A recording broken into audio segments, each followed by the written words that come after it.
Thank you very much. It is a pleasure to be here with all of you. I appreciate greatly the invitation from RIETI to speak at the BBL. I have done this in the past, but many years ago, so it's wonderful to be back. And it is particularly wonderful for me to do this alongside my longtime mentor, Dr. Shujiro Urata. I also want to note that it's exciting time to be here in Japan because in 2 weeks, the Japanese edition of my most recent book will be published by Nikkei Press, so July 17 or 18. And the Japanese title is Network Power Nihon no Taito, Ushinawareta 30 nen o koete. So hopefully that entices your interest in the Japanese edition. So for today, I want to offer some remarks on this new track, this new era of America's economic statecraft. I want to talk about the drivers. Where is this coming from? Why we have arrived at this current juncture. I also want to talk about how China and the United States are using economic tools as part of great power competition, because that has obviously broad implications across the international system. Then I'll spend a little more time talking about what I think are two really important tracks in the new U.S. economic statecraft that has to do with the protection of technology and the promotion of advanced manufacturing, in particular semiconductors. But I'll try to highlight that the United States cannot do this on its own. So it's protection, promotion, and partner very much as key goals of the United States.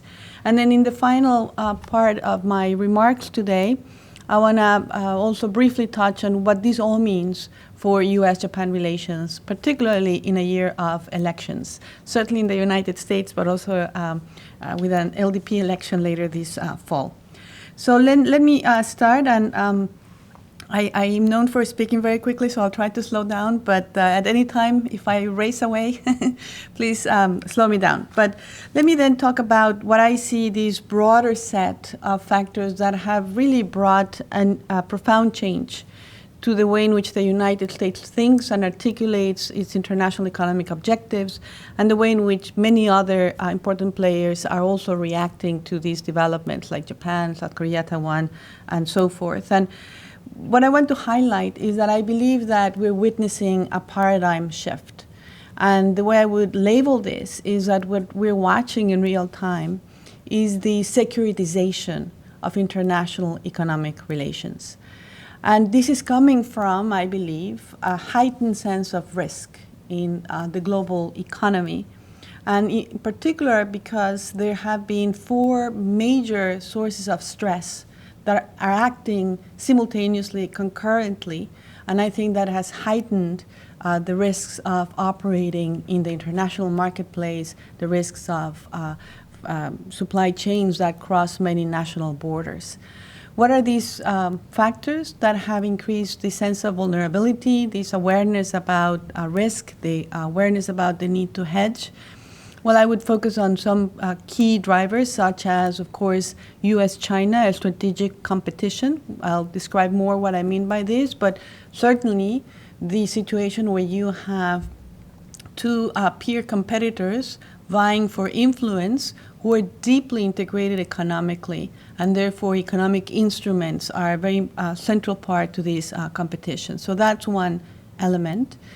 The other is we should not lose sight of the centrality of the technological revolution that we are also undergoing and how fast these technologies are moving. Some of them, these technologies have been referred by some observers as platform technologies. Why? Because these are going to be technologies that affect everything, that are going to be critical for economic competitiveness, but also are very important to military modernization, military capabilities, omni-use, if you will. Technologies such as artificial intelligence, microelectronics, edge computing, biotechnology, they're moving very quickly, and there's a competition to protect and promote when it comes to those technologies. The other factor that has created an awareness of the risks, I think, is the pandemic. because it exposed some of the risks of depending too much on certain countries for the supply of some products that in certain moments in time can become, we're in great need of those products. So the pandemic also heightened awareness about some of the risks of these supply chains. And of course, we know that we're living in an international environment where there's growing instability and where conflict is proliferating, and that again increases the sense of vulnerability. You know, I would just point to Russia's invasion of Ukraine in 2022, but also now the conflict in the Middle East that affects also some very important shipping lanes. So as you can see, this is the perfect storm. This is the confluence of all these very profound forces, and this has generated, I think, the securitization of international economic relations, which basically means that increasingly states are stepping up and are using, are focusing on national security interest to both regulate international economic transactions, but also to try to deepen their technological competitiveness, because again, that is now seen as critical to both prosperity, but also national power.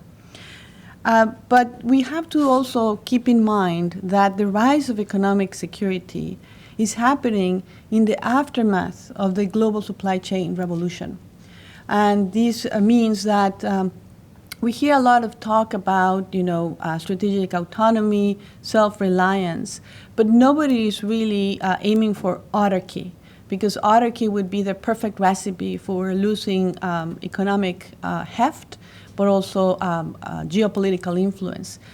On the contrary, what we're now dealing with is how we think about the national security objectives in the context of a very deeply integrated world economy.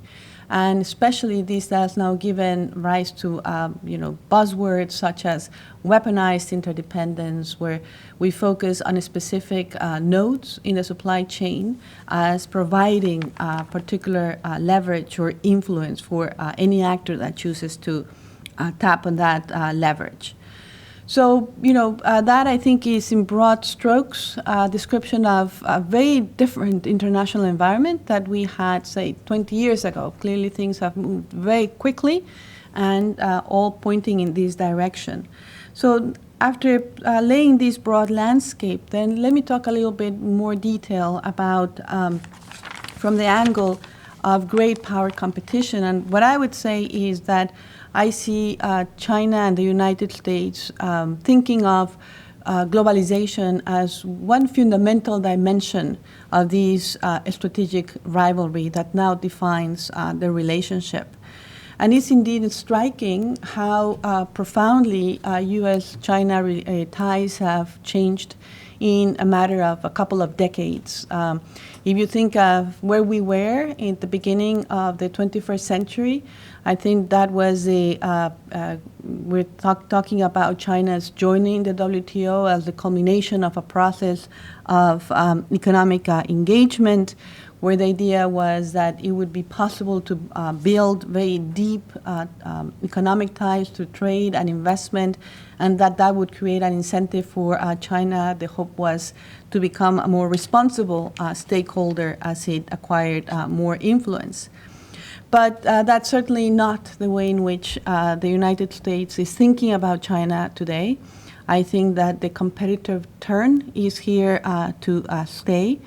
The drivers of competition are very strong, both on economic and also on security terms, and in particular with a focus on technology, because technology does straddle both dimensions of economics and security. And the question, of course, is what brought this profound shift in U.S.-China relations, and I'm sure that we can point to many different reasons why we have come this way, why the relationship has traveled in this direction. Clearly, there has been a major shift with China's economic takeoff, and in particular with its program to very rapidly build its military capabilities and to do so in a non-transparent manner. But I think in the U.S., there are also being concerns about changes inside China, both in the politics and the economics. And certainly, since the arrival of Xi Jinping, greater concentration of power, more of an authoritarian tilt, less room for plural views inside China.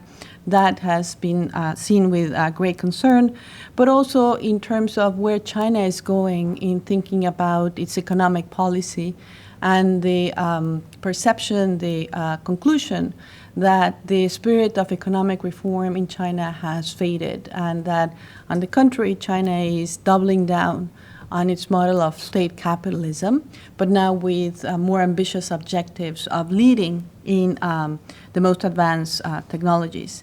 And add to that, of course, China's foreign policies, which are also, from the point of view of Washington, very concerning, in particular when China pushes for very expansive territorial claims and uses coercion to try to advance those views. But it's also true that China is using its economic heft to engage with many developing countries through the Belt and Road Initiative. So it's two sides, if you will, of China's economic and greater geopolitical influence that we are watching. When it comes to China's technological ambitions and its push for greater self-reliance, I think a lot of this was well captured in this policy document, Made in China 2025. The idea there is that China is aiming to become more self-reliant in cutting-edge technologies, and this means that there will be an effort to subsidize very heavily these sectors. With a dual circulation idea also that China will try to do this and insulate itself from some of the risk that Beijing also perceives in the current climate. So what I would like to say next is that I think that if you try to understand the shift, the profound shift of views in the United States, and I wouldn't want to convey by any means that there is a consensus inside the United States on what makes China tick or where China is going. This is hotly debated in the United States, but I do believe that skepticism about China has grown. And when we focus on some of the economic irritants in U.S.-China relations, I would say that there's been a lot of friction for a long time. It's also very true that the trade and investment relations that were built during the period of economic engagement and that still remain largely in place have generated a lot of economic opportunity and benefits. But this has also generated some significant friction. And the long-standing concerns have been about theft of intellectual property, or the fact that when China emerged into the global economy, when it joined WTO, some people in the United States have made the argument that China is becoming the factory of the world, came at the expense of U.S.-American jobs. That was the so-called China shock debate that played very powerfully in the 2016 U.S. presidential election. So we can debate, the merits of the China shock theory and how they measure the job impact, but I'm just trying to convey that this began to shift public views and government views about where China was heading. But none of those concerns have really dissipated. But I would say that in the current juncture, we actually see a new slate of concerns that are now, of course, very much tied with their national security implications, and that have to do with the idea that I just described before of China trying to become the most technologically advanced economy, and particularly using those technologies to continue to buttress its military capabilities, and then what kind of, how China would exert that influence abroad is very worrisome for the United States. And the last two pieces that I would add to how the U.S. has shifted its views on China, I think it's also important to understand that the U.S. has also grown increasingly pessimistic about the ability of the WTO to discipline Chinese state capitalism. And we see as the United States uses economic security more in and its statecraft as a justification for a number of policies that I'll go into in a moment, that it has also said that national security should not be the subject of judicial review in the WTO. So this, again, has profound consequences, not just in terms of U.S.-China relations, but the operation of the multilateral trading system. So having said, all of these things about the external landscape shifting, then how the U.S. and China have moved from engagement now to a rivalry, and it's about managing that rivalry, then let me add a little bit of, put some flesh to the bones in talking about what I think are some of the most important directions in U.S. economic statecraft. And as I mentioned before, I'm going to focus on the protection of sensitive technologies, and then I'll talk also about the newfound appetite in the United States for industrial policy, which again is very different from what we were used to seeing the United States advocate in the international stage earlier in this century. So let me then get into what I think is really a profound change in U.S. economic statecraft that will have very wide repercussions. And that is that I believe that the United States has now adopted a different approach, a different theory of what it takes to compete with China on technology.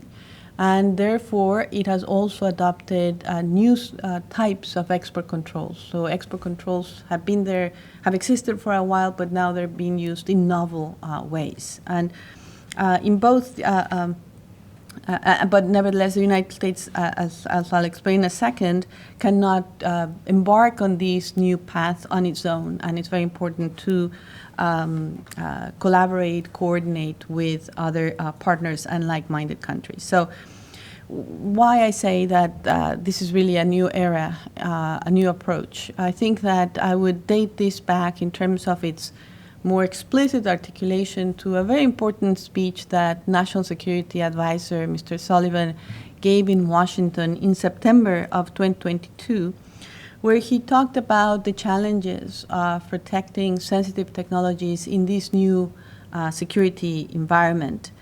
And the argument that Mr. Sullivan made was that the old approach, what the United States had followed for a very long time, of maintaining relative advantage vis-a-vis China, that is, staying 2 or 3 generations ahead in terms of where the technologies are, that was no longer sufficient. But that it was now important in some specific technologies, what he described as force multiplier technologies, which are the ones that I mentioned before: artificial intelligence, edge computing, microelectronics, biotechnology. That in these key families of technologies, it was now important for the United States not just to stay ahead of China, but to slow down Chinese technological development. Because, and the argument is that given China's civil-military fusion practices, these widely available commercial technologies are now being siphoned off, are being diverted to military use. And therefore that it's in the U.S. national security interest to slow down Chinese deepening in these technologies. So as you can see, this is a very different approach from what had been guiding U.S. policy in thinking about technological competition. And it was implemented very quickly. So the speech by Mr. Sullivan was in September 16, if I remember correctly. And then on October 7th of 2022, the U.S. government released new export controls on semiconductors that, again, have changed in many ways the rules of the game.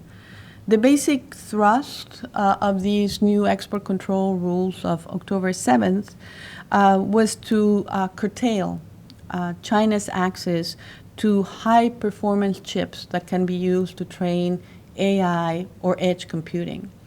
And the rules are incredibly complex. They're hundreds of pages. I always tell people it's not recommended reading. But if I were just to very simple way extrapolate what I think the fundamental elements here is that, in essence, what they do is that they prohibit the sale of very advanced chips, and they have technical specifications are noted, but these are again chips used for AI and edge computing. So they prohibit the sale to China of these chips. They also forbid the sale of production equipment that could be used by China to manufacture these chips in the mainland.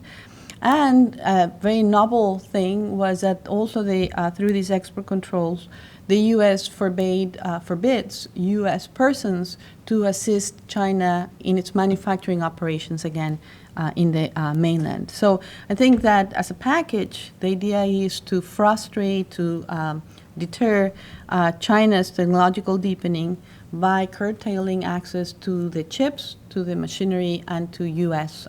talent.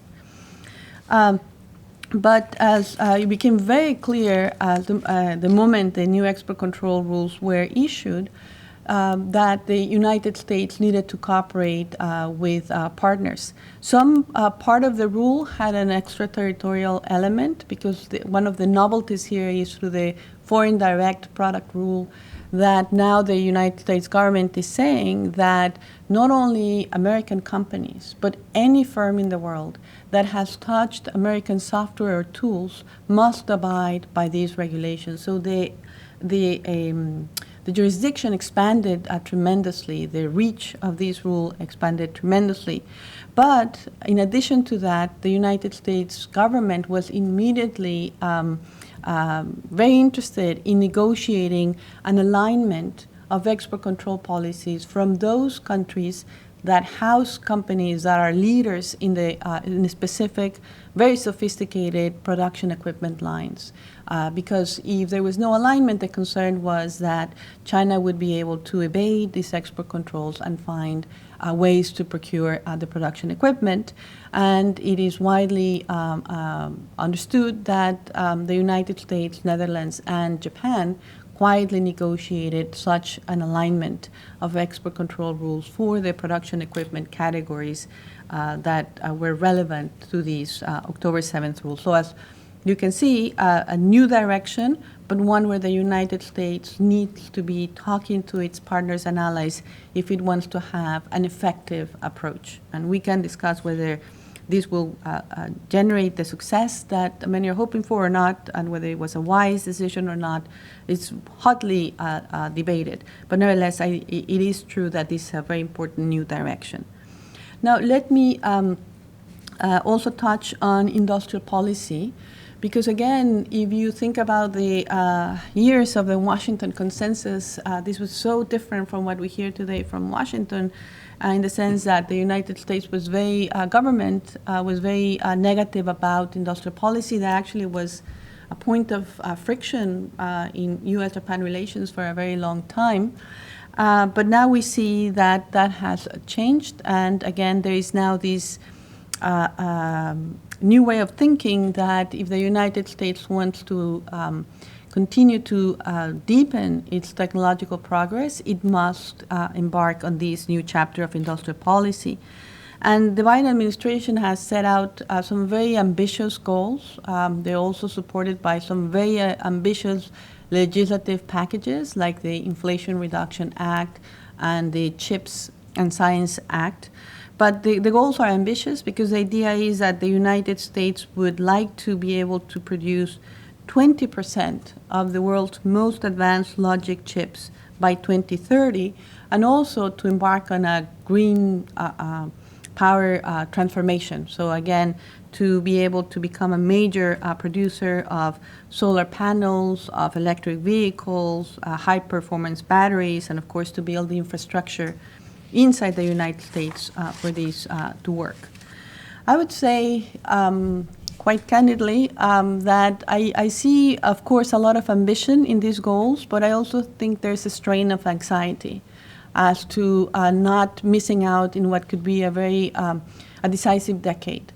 in the sense that if the United States does not make progress in bringing this advanced manufacturing capability and this green manufacturing capability, that it may see a loss of economic competitiveness, that we would not be able to address environmental degradation, and perhaps that the United States would be very dependent on critical products from others to supply it.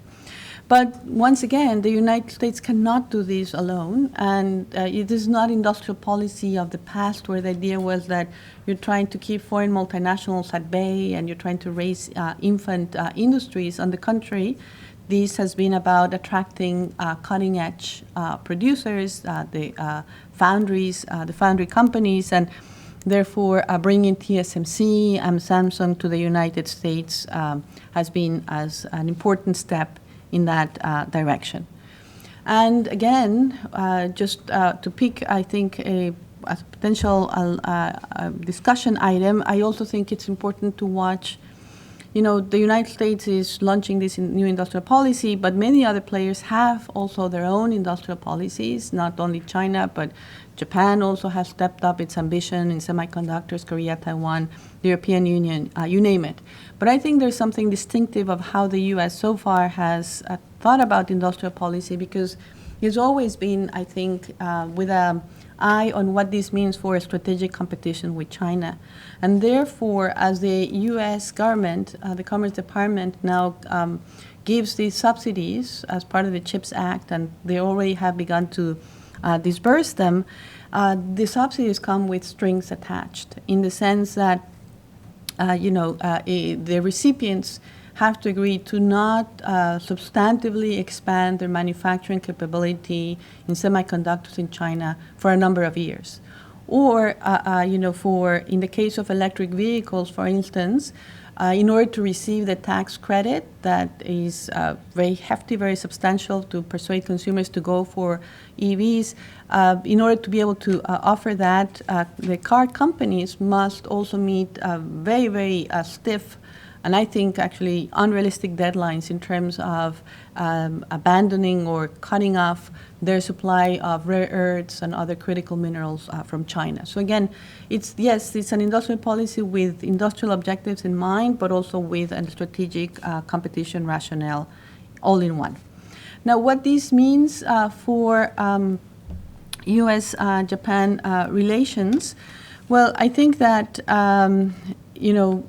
I see a profound strategic convergence between the United States and Japan in thinking about the importance of protecting technology, the importance of avoiding overdependence, concern about China, where China is heading, or coercive behavior from China in the region, and of course also concern about China's unfair trading practices.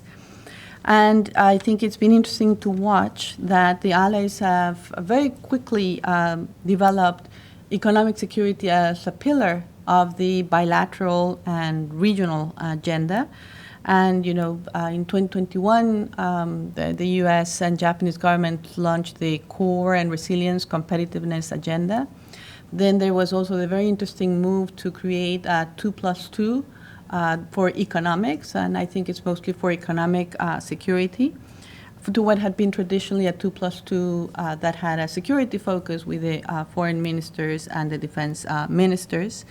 There's also some important and significant business alliances, and when I think, for example, on Rapidus tapping on IBM technology, and I think that the U.S. and Japan have also zoomed in on the G7 as an important platform to disseminate standards and to think collectively about how to address challenges such as economic coercion or overcapacity. And the latter issue in particular, I think, played significantly in the latest G summit. But as much as convergence there is at the broad strategic level, as much as we see this institutional deepening and this coordination taking place, I think that the economic security agenda is not going to advance in autopilot. and that is going to require both Japan and the United States to work through some important issues where there could be gaps, or there could be different capabilities or equities in how they're thinking about advancing these really significant set of topics. So let me just, and I also believe that this is all happening in the context of the U.S. election. So let me just offer some very brief comments on these issues that I think are going to require a lot of attention from the United States and Japan. As much as they're working together on this, that doesn't mean, again, that it's going to be smooth sailing and no homework is required. There's never such a thing.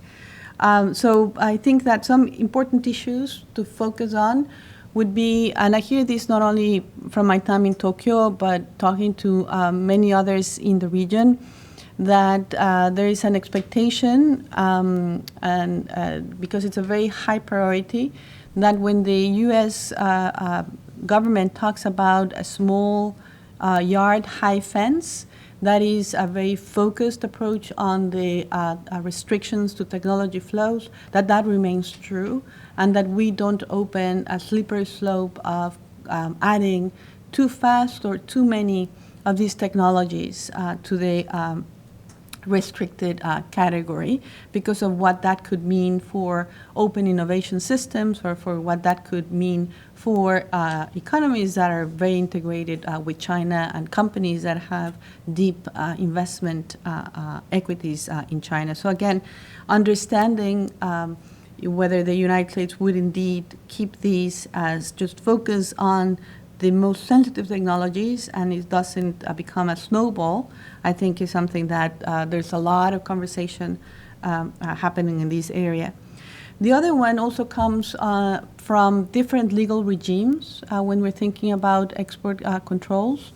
And as I mentioned before, the U.S. has been using export controls in novel ways, making adjustments to the foreign direct product rule, but also in terms of China-specific restrictions. And I think that other countries are not prepared to, or don't have the legal structure to have country-specific export controls. And what they're going to move forward is with country-agnostic measures. So again, this is something where there is a gap, and it will need to be discussed and addressed. Then, when we think about economic security, I think that frequently we end up talking just about defensive economic measures or industrial promotion. But in my mind, if you think about a supply chain resilience, diversification is critical. Or when you think about the threat of economic coercion, rules-based trade is also very important.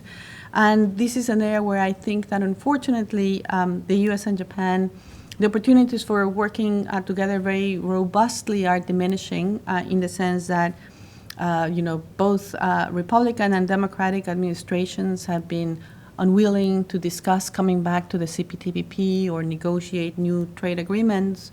But also more recently, the U.S. also made a very abrupt turn in digital rulemaking by now saying that it needs policy space before it can continue to push for freedom of data flow. So again, that's one area I think where there's so much potential for the U.S. and Japan, but it's not happening. And of course, the other issue is tensions that may arise between friendshoring and onshoring, and making sure that as everybody moves to promote advanced manufacturing, that you don't have tensions on the type of incentive or award that is being offered. Now, last set of remarks, because I think that this probably is in the mind of a lot of people in the audience, and that is the U.S. Election. And what I would say here is that, how the U.S. and Japan coordinate in the very important economic security agenda, or where the U.S. goes in its broader economic statecraft, is obviously going to be influenced by the outcome of the election.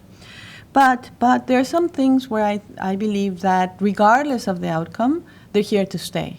Because I do want to emphasize that Washington or the U.S. is very polarized, but there's some areas where there is consistency and there is bipartisan agreement, and at least in the broad strokes, the direction of travel, if you will. So what are these areas where I think the election is not going to really take us to an entirely different track is that, first of all, the competitive approach to China is here to stay. I also believe that the tariffs, the 301 tariffs on China are here to stay. They were imposed the Trump years, and Biden has kept them and now add to them on EVs and solar panels. I also believe that the United States is going to continue with this new approach to technology competition and export controls. And to the extent that a lot of the subsidies for advanced manufacturing in semiconductors, but also the green transformation projects, those projects will continue to move forward since they already received the funding. Now, but the elections do have consequences, and elections will make a difference. And I would highlight, I think, some differences or some areas where we might expect to see changes depending on who wins is that if say, there is a Trump 2.0 administration, I think the future of the climate change agenda is obviously much more in question. I also think that how future Trump administration would navigate coordination with partners would change, certainly would change vis-a-vis Europe, but we also need to be watching what happens here. And I also think that as much as I said that both Republican and Democratic administrations in recent years have used tariffs, I do believe that tariffs might be used very differently from if there was a new Trump administration. Some of the ideas we've heard the candidate voice is a 10% universal tariff on everything against everyone, and a 60% tariff on all Chinese goods. So again, this is what's said in the campaign trail. Things might be different, but I believe that the more indiscriminate use of tariffs is something that we could expect. But in general, I would just say that the U.S. is embarking in a new chapter. There's going to be a lot of focus on competition with China, on technology. The U.S. is keenly aware that it needs to work with like-minded partners and allies. And I think that there's a lot of important work that needs to happen in the U.S.-Japan bilateral agenda. Thank you.